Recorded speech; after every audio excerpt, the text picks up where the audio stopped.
Hey guys, I'm Ruby Rose. This is day 4 of Melbourne Spring Fashion Week, and if you haven't worked it out, I'm backstage with the Kevin Murphy team. It's really showcasing the edgy Melbourne labels, and the overall theme really is just about keeping it young and fresh and innovative.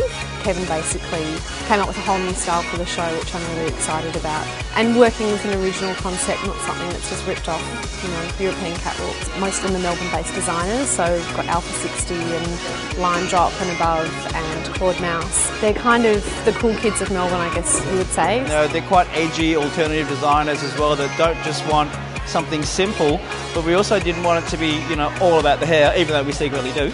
The inspiration came from the 50s, so it came from like a greaser, rockabilly, but we wanted to give it a bit of a punkier edge. We've actually done like a spine-like effect up the back, so it's a bit skeleton. Essentially, we wanted a rockabilly quiff that was sort of messy and knotty, a bit like a mad woman's knitting. We pretty much used one product only tonight, so we used a bit of session spray. I'm loving session spray only in the hair tonight because I wanted to create that sort of flyaway. I wanted the hair to have a very characteristic dry look to it as well. The inspiration for my collection was kind of based on sleepless nights and insomnia. So all the clothes were made to look like kind of twisted bed sheets, kind of, restless sleep and a little bit of horror.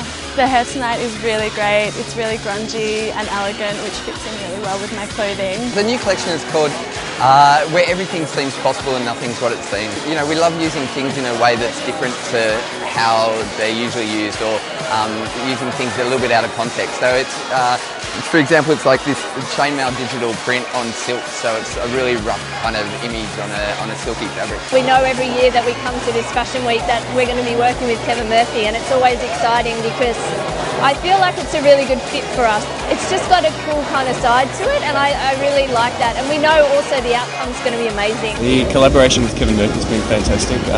The hair for the show is quite tribal, so it ties in very well with what our whole collection's about. Our inspiration behind the collection this season was basically the human animal. It's about animalistic innate qualities. It's really got a tribal influence.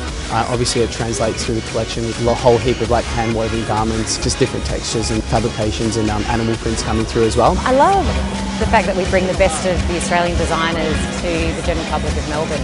So that's probably the most inspiring part, having the Melbourne and Australian designers. Working with Kevin, it's great because he actually can translate the current trends that our stylists want to portray and the designers into something that is ahead of its time, current, and looks great on the catwalk.